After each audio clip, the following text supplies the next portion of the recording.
pajustume tą perkeitimą, kurią mums čia neša, liudija ir vienija mus tik tai Jėzus.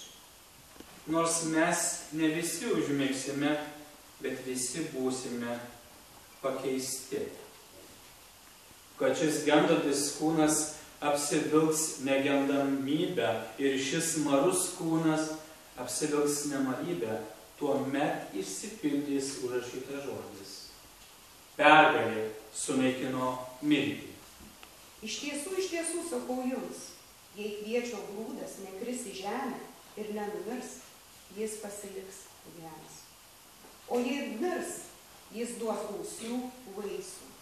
Jei jūsų tikėjimas bus nors kaip garstyčios grūdelis, jūs pasakysite šitam kalnui, persikelk į kitą vietą, jis persikels. Jūs pasakysite šitą medžių, išsirauk ir pasisodink kitoje vietoje, jis taip ir padarys. Taigi mes čia šiandien susirinkome dėl to garstyčios grūdelio, dėl nemarumo. Ir šiandien, kai esame kartu, užklauskime savęs, kuo mes laikome Jėzų. Vienintelis mūsų atsakymas, jis yra viešpats ir gelbėtojas.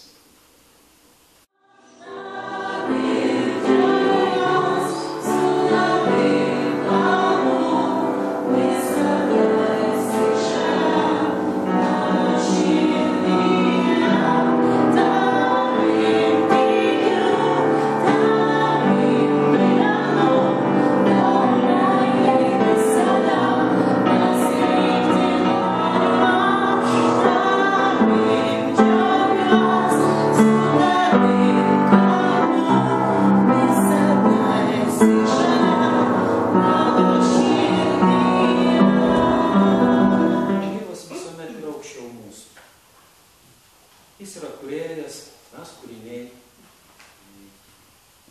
Jis vienas visada aukščiau ir bus visada aukščiau. O mes visi kartu esame kiek žemiau, bet neapleisti, o mylimi. Ir kas nuostabiausia, kad Dievas, per tikėjimą mes ateiname pas jį, bet jis mus moko ir ragina mylėti vienas kitą ir tikėjimo parodyti. Tikėjimo parodyti gyvenimą.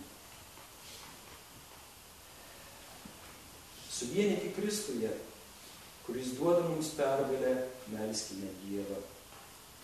Už bažnyčią, Kristaus kūną, kad mes išties gyventume vienybę, kurią gauname per šventąją dvasią. Dieve mūsų stiprybė, Jis mus savo malonę. Dievas Sūnus, kuris pašventino šventąją žemę savigimimu, tarnavimu, tesuvienija ir jūs būti ištikimais apaštalų mokymui, bendrystei, duonos laužymui ir maldoms, tai įkvėpė jūs skelbti Dievo žodį. Amen. Aš kasdien